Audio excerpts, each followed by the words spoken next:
Hello, my name is Joseph Bolko, and today I will be discussing the history of my hometown through its relationship to concepts covered in CS US 310 over the course of the semester, while also providing relevant narration of my hometown's history. My hometown is Concord, Michigan. It is located in the southern part of Michigan's Lower Peninsula and has a population of 1,085 people as of the 2020 Census Bureau. In the beginning of this course, we interrogated why societies collapse. The three primary reasons for collapse outlined in the course content were the mismanagement of natural resources, the presence of hostile neighbors, and the inability of a society to adapt. When the first white settlers arrived in Concord, their visions of development would exemplify how the presence of hostile neighbors led to the collapse of the Potawatomi indigenous Americans. White settlers arrived in the indigenous lands of the Potawatomi people in 1831, present-day Concord. This arrival came at the same time that land in southern Michigan was being ceded under the Treaty of Chicago, forcing the Potawatomi to relocate to the northeast. Though neither party was hostile toward each other, the white settlers quickly began sectioning the land in preparation to build the city of Spring Arbor, the neighboring city of Concord, on an indigenous Potawatomi settlement. The first building erected on these indigenous lands was a Methodist seminary. While the society of the Potawatomi did not collapse in the truest sense of the word as they were relocated, their way of life was greatly altered as they were forced off their ancestral lands. In this sense, their experiences mirror the qualities of societal collapse because a way of life was ended.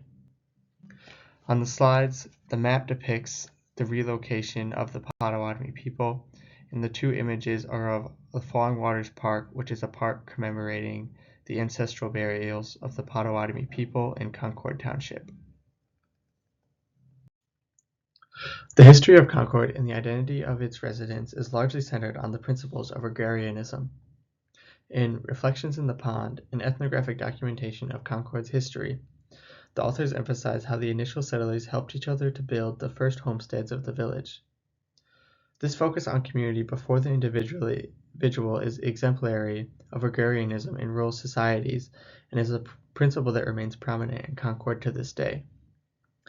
Agriculturally, farming has been presented as a virtuous and valued occupation throughout Concord's history, with the major pull factor of the area being its fertile soil and free-flowing rivers. Much of the land outside of Concord's village limits was gradually cultivated for the raising of cattle for meat and dairy and planting of wheat and corn. These resources were then sold in Chicago and Detroit via the connecting rail line that had been established in Concord as early as 1839. In the business sector, Concord became reliant on small, family-owned businesses by the mid-20th century. The main street running through the downtown, quote, quote, as it is very small, offered a saloon, barbershop, hotel, hardware store, a tailor, bank, clothing, and much more.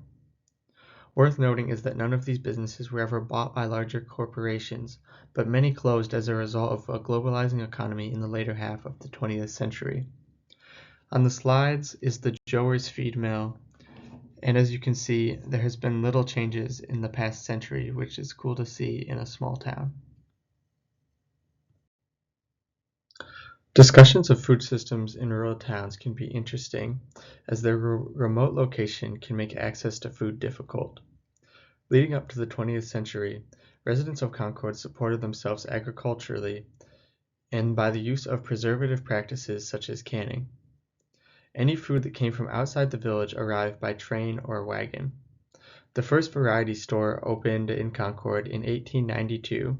The first grocery store, Shannon's, depicted here, opened in 1928, and the first restaurant in 1939.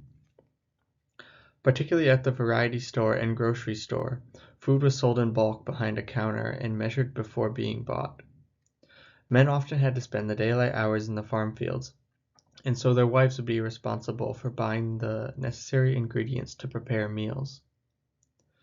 From this emerged a transportation system where a horse-drawn wagon would make rounds throughout the township and bring passengers to the downtown where they could purchase necessary amenities.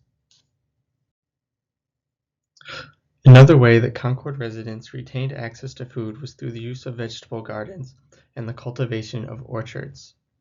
The Mann House, now a historical museum, offers a relevant example of this, as the west side of the house, depicted here as the right side of the photo, was a cultivated vegetable garden during the warmer months that supplemented the diet of the Mann family, and in the backyard was planted an orchard.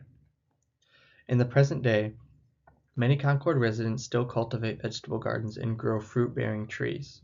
However, there is far less reliance on small businesses since the opening of a Dollar General convenience store in 2018 and the improved mobility of modern automobiles.